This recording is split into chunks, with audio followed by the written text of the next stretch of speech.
السلام عليكم ومرحبا بكم. وصفة اليوم هي سبونج كيك.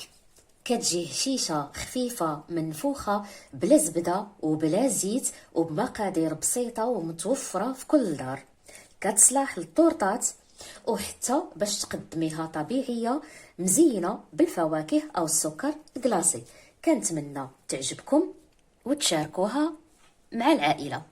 والسبونج كيك فغادي نحتاجو 120 غرام ديال الدقيق الابيض مغربل عده مرات، 120 غرام سكر سنيده اي سكر حبيبات. بالنسبه للدقيق يعادل 120 غرام ديال الدقيق تعادل كاس عنبه، كذلك السكر يعادل كاس الا ربع ديال كاس العنبه، ملعقه صغيره خل ابيض او عصير الليمون الحامض، رشه ديال الملحه، 4 غرام خميره الحلويات اختياريه، 4 ديال البيضات بحرارة المطبخ، سكر بنكهة الفانيلا أو الفاني السائلة. الفران وضعته يسخن على درجة حرارة 170، خصو يسخن مزيان. بالنسبة للمول اللي غادي نوضع فيه سبونج كيك هو هذا المقياس، من هنا لهنا 20 سنتيم. درت له هاد ورق الزبدة أو ورق الطهي بابي كويسون غير في القاع ديالو. بالنسبه للدهن ما غاديش ندهنوا الجوانب ديالو لا بزبده لا بزيت. علاش؟ باش هاد الكيك ديالنا ما يهبطش، ما ينزلش، يجي مرتفع. بالنسبه للتوقيت 10 ديال الدقائق باش تصوبوا هذا سبونج كيك. بالنسبه للطهي 35 دقيقه، من 30 حتى 35 دقيقه.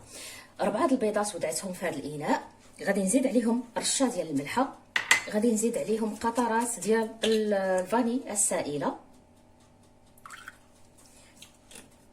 غادي نزيد عليهم ايضا سكر سنيده اي سكر حبيبات، وغادي نزيد هذا الملعقه الصغيره ديال الخل الابيض، ها هي نعبروها معلقه صغيره.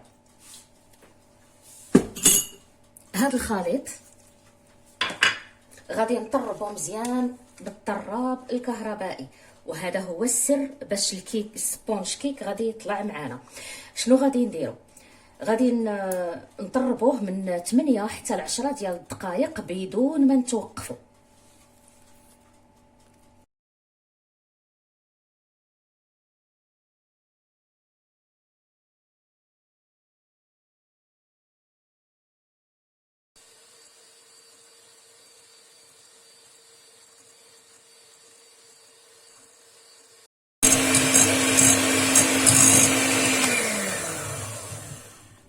هانتوما من بعد مرور 10 ديال الدقائق بدون توقف، شوفوا الخليط صبح كريمي وتضاعف الحجم ديالو واللون ديالو تغير.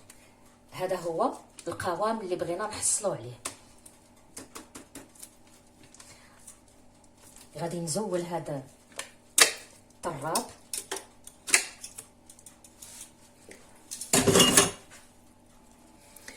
صافي. دركي غادي نزيدو الدقيق، غادي نقسموه على 3 ديال الدفعات. هذا الدقيق راه مغربل 2 ديال المرات، وهذه المره الثالثه.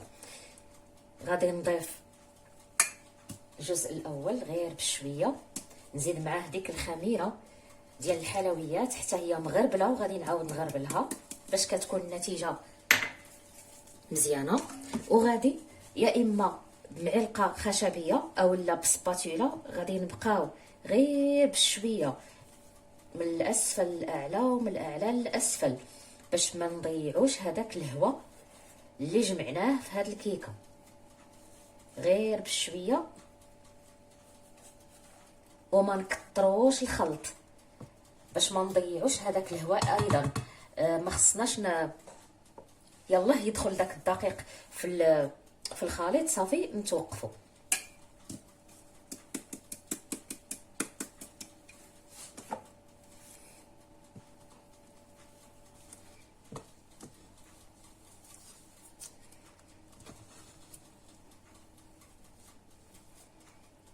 صافي غير هذاك الدقيق تخلط مع الخليط صافي بلا ما نكتروا الخلط.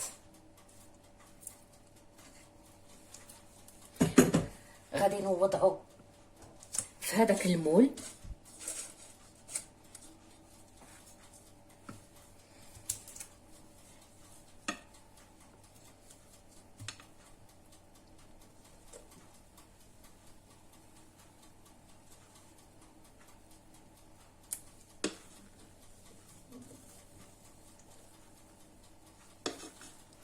صافي كي ساويت هاد السطح ديالو ريقلتو مزيان، ها نتوما كما كتلاحظوا. غادي نوضعو يطيب على درجة حرارة 170 من الفوق ومن التحت لمدة 30 دقيقة حتى ل 35 دقيقة، وما تحلوش عليها الفران حتى تفوت 30 دقيقة. عاد ديك الساعة اختبروا النضج ديالها. سبونج كيك من بعد ما وجدت خليتها في المول 5 ديال الدقائق فقط، وزولتها غير بشويه وضعتها فوق هاد الشبكه باش تبرد مزيان. غادي نخليها تبرد على خاطرها، وديك الساعه نزيدوها. ما يمكنش، خطيره فعلا، سبونج كيك روعه. وقبل ما نبداو نزينو في هاد الكيكه، جات خفيفه ما شاء الله ومنفوخه كما كتشوفوا معايا. غادي نعطيكم الاسرار باش تنجح هاد سبونج كيك ويجي عالي وهشيش وخفيف. بالنسبه للطراب الكهربائي راه خلطته 10 ديال الدقائق بلا ما نتوقف، وهذاك التطراب هو الاساس. الدقيق كيكون مغربل عده مرات.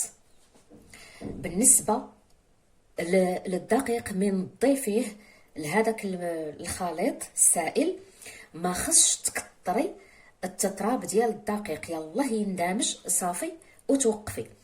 القالب اللي كنوضعوا فيه الكيكه ما يكونش مدهون من الجوانب باش ما تهبطناش الكيكه.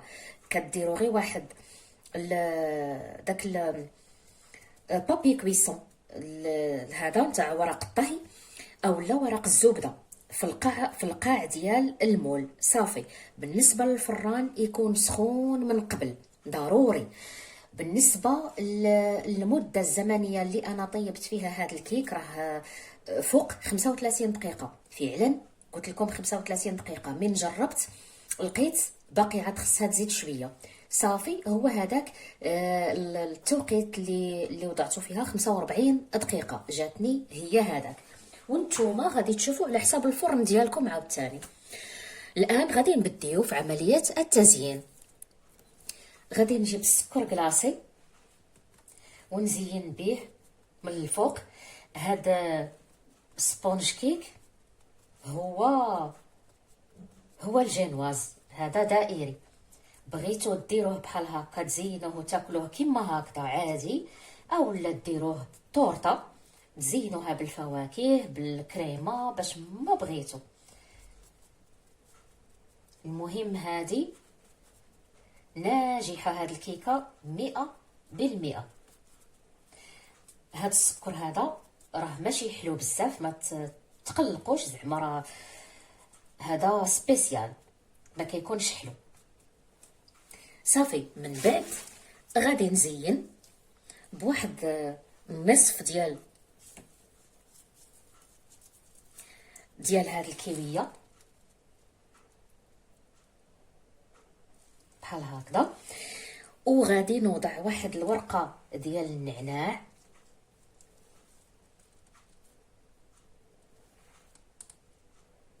التزيين كيبقى لكم نتوما. واش واحد الفريزه الفراوله قطعتها على زوج وغادي نوضعها في هذا الجانب.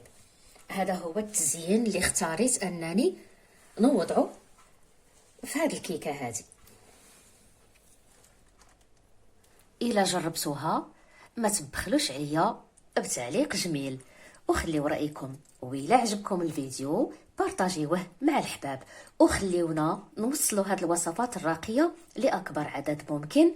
نتلاقاو في فيديو جديد ان شاء الله، وبالصحه والراحه. الى اللقاء.